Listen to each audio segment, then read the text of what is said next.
बिस्मिल्लाहिर्रहमानिर्रहीम। अस्सलाम वालेकुम दोस्तों, आज मैं बना रहा हूँ मैंगो आइसक्रीम। मौसम है गर्म और सीज़न है आम का। हमने सोचा कोई स्पेशल हो जाए। 2 अदद आम से 2 लीटर आइसक्रीम आराम से बन सकता है। इनका बनना इंतहाई आसान है, इसमें कोई भी मुश्किल नहीं है। आप लोग घर में आसानी से बना सकते हो।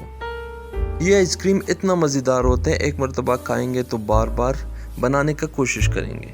और इतना बेहतरीन, बिल्कुल मक्खन की तरह नरम और बिल्कुल जूसी। तो चलिए बनाना शुरू करते हैं।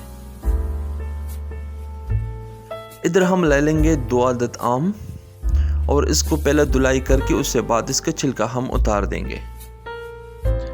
आम बिल्कुल नरम या सख्त, इसके साथ कोई फर्क नहीं पड़ता है, लेकिन इसका छिलका ज़रूर उतारना पड़ेगा, छुरी की मदद से या पिलर की मदद से। इससे बाद हमने दोनों आम से छिलका उतार दिया। छिलके उतारने से बाद इसको हम छुरी के साथ रफ कटिंग करके और ये जूसर मशीन में डाल देंगे। कटिंग बेशक जिस तरह भी हो। मैंने बाजार से जोर सा आम खरीदे तो ये वाइट चौंसा है, इसका जायका और भी अच्छा होता है। आप कोई भी आम खरीद ले।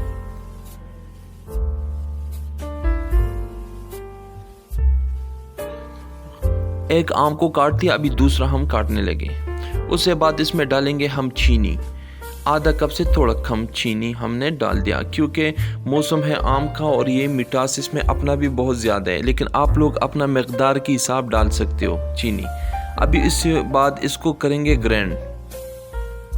इसको ग्राइंड करेंगे, लेकिन ज़ाहिर है इसमें कोई पानी या दूध नहीं है, तो इसमें थोड़ा से मुश्किल लगेगा। ग्राइंड मशीन को हम थोड़ा से दूध डालेंगे, थोड़ी सी, बिल्कुल, इसी वजह से ये आसानी से ग्राइंड हो जाए। तो थोड़ा से दूध भी हमने डाल दिया। इसके बाद ग्राइंड होना शुरू हो गया। अब आम ग्राइंड हो गए, बिल्कुल शेक की तरह बन चुके हैं। अभी चम्मच में हम उठा के इसको फिर इसी हालात पे हम इसको छोड़ेंगे।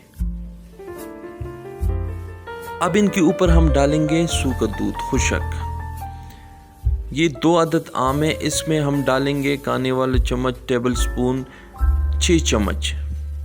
एक आम के सर में हम 3 चम्मच डालेंगे खुशक दूध। कोई भी अच्छा ब्रांड का खरीद सकते हो, मैंने तो एवरीडे डाल दिया। इससे बाद हम डालेंगे क्रीम, मिल्क क्रीम। 2 अदद आम, 6 चम्मच दूध और 2 डब्बे हम डालेंगे इसमें क्रीम। ये अंदाजे के हिसाब से होता है 200 ग्राम एक डब्बा।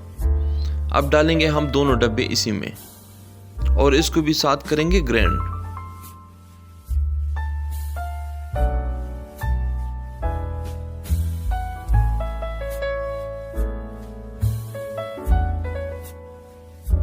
अब दूसरा डब्बा भी हमने डाल दिया। जूसर मशीन बिल्कुल फुल हो चुके हैं। अभी इसको दोबारा ग्राइंड कर लेंगे। इसमें थोड़ा से चम्मच लगाएंगे, क्योंकि सूखे तो थोड़ा से ग्राइंडर मशीन को जोर देना पड़ेगा।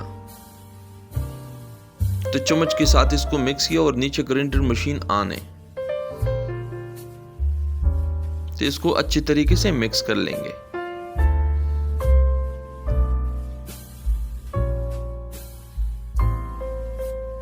मिक्स होने से बाद इसमें हम डालेंगे थोड़ा से फूड कलर, यानी जर्दे का कलर, थोड़ा सा। ये पानी में हम मिक्स करेंगे और फिर इसमें डालेंगे, तो इसका कलर और भी ज़रा आइसक्रीम की तरह तेज आ जाता है।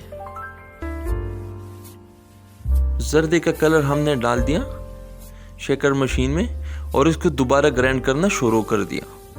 ये अच्छी तरीके से हो गया। इसमें दूध, चीनी, आम बिल्कुल हो गया। ये बिल्कुल शेक की तरह बन चुके हैं। अब ले लेंगे हम यहाँ से एक बाउल्स। इसमें बेशक प्लास्टिक, शीशे का कोई भी इस्तेमाल कर सकते हो, इसमें कोई फर्क नहीं होते। इससे बाद हम रखेंगे इनको फ्रीजर में।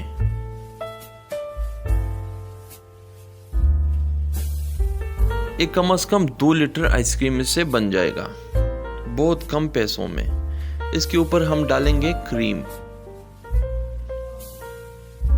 क्रीम हम इसी तरह डालेंगे, ये बिल्कुल खूबसूरती आएगा इसके साथ।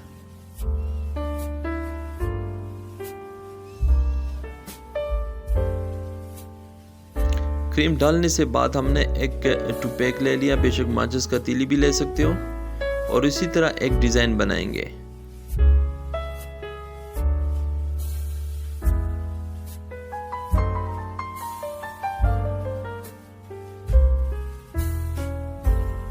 एक खूबसूरत सा डिज़ाइन बन चुका है। अभी इनको हम करेंगे कवर, अच्छी तरीके से कवर कर लेंगे। एक प्लास्टिक लगा देंगे और प्लास्टिक से बाद हम रखेंगे इनको डीप फ्रीज़र में। कितना? 5 से 6 घंटे। 5 से 6 घंटे बाद ये बिल्कुल अच्छी तरीके से फ्रीज़ हो जाए, उससे बाद फिर हम इसको निकालेंगे। लेकिन इसको ऊपर से टोटल कवर करना पड़ेगा। कोई भी बॉल अगर उसका ढक्कन हो तो और भी अच्छा है, अगर ढक्कन नहीं है तो प्लास्टिक फाइल लगा दे जो इसको साइड से कोई जगह लीक ना हो। इसको हमने रख दिया डीप फ्रीजर में। 6 घंटे बाद इसको हमने दोबारा निकाल दिया और माशाल्लाह बिल्कुल अच्छी तरीके से आइसक्रीम बन चुका है। देखो बिल्कुल नरम जूसी। यकीन मानो एक मरतबा खाएंगे तो कभी भी आप बाजार से फिर आइसक्रीम नहीं खरीदेंगे, खुद ही बनाएंगे और खुद ही खाएंगे। देखिए माशाल्लाह बिल्कुल मक्खन की तरह। इसके ऊपर फिर हमने गार्निश किया काजू, बादाम और अखरोट हमने बिल्कुल बारीक कटिंग की और उससे बाद इसका गार्निश बन चुका है। इस रेसिपी पे ज़रूर ट्राई कीजिए, बच्चे भी खुश, आप लोग भी खुश। घर में आसानी से बनाए, फ्रीज़र में रखे, किसी टाइम भी आप लोग इसको आसानी से निकाल के खा सकते हो। देखिए माशाल्लाह बिल्कुल देखने में पता लगता है जो वाकई इसका टेस्ट भी होगा। घर में बनाने का फ़ायदा ये होता है, इसमें कास्ट भी कम आते हैं, खर्चे भी कम और चीज़ भी अच्छा, अपने हाथों का बना हुआ बेहतरीन। अगर मेरी रेसिपी आप लोगों को अच्छे लगे होगी तो प्लीज़ इसको लाइक शेयर ज़रूर करना। अब शेफ ज़ुबैर को इजाज़त दीजिए, दुआ में याद रखिए। अल्लाह हाफिज़।